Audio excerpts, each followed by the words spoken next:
Hudhayfa ibn al-Yaman, dans le hadith rapporté par le Bukhari et Muslim, a dit: les gens interrogeaient le prophète sallallahu alayhi wa sallam concernant le bien. Quant à moi, c'est à propos du mal que je le questionnais, par crainte qu'il ne me gagne. Et j'ai dit: ô messager d'Allah, nous vivions dans le tourment et dans l'obscurantisme. Puis Allah nous est venu avec ce bien. Mais y aura-t-il un mal après ce bien? Le prophète sallallahu alayhi wa sallam répondit: oui. Mais y aura-t-il après ce mal un bien? Le messager d'Allah sallallahu alayhi wa sallam répliqua: oui, mais il sera souillé. Je demandais: et à quoi sera due cette souillure? Il dit sallallahu alayhi wa sallam: à des gens qui suivent des coutumes différentes de ma tradition et appellent à une voie que je n'ai pas enseignée. Tu approuveras certaines choses et tu en rejetteras d'autres. Puis je dis: y aura-t-il après ce bien un mal? Absolument, répondit le prophète sallallahu alayhi wa sallam.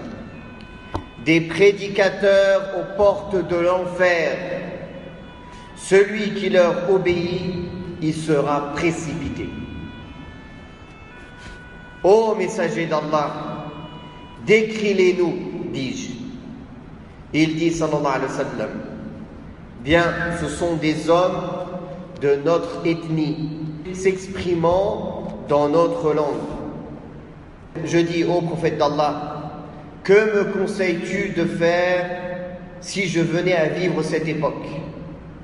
Il dit sallallahu alayhi wa sallam: reste attaché à la communauté des musulmans et à leur chef. Et s'il n'existe aucun groupe ni aucun dirigeant au messager d'Allah, il dit sallallahu alayhi wa sallam: isole-toi et sépare-toi de toutes ces sectes. Même si tu n'as que la racine d'un arbre à mâcher, reste ainsi jusqu'à ce que la mort t'emporte.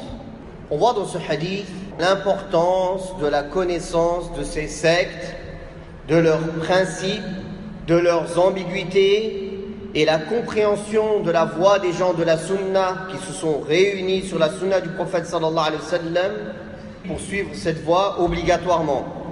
Car il y a dans ces factions qui se sont égarées de l'islam des choses, des croyances qui prêtent à équivoque et qui sont trompeuses, qui sont susceptibles d'induire le musulman en erreur, que la personne qui ignore ces impostures, elle soit poussée à adhérer à leurs croyances et à suivre leur voie.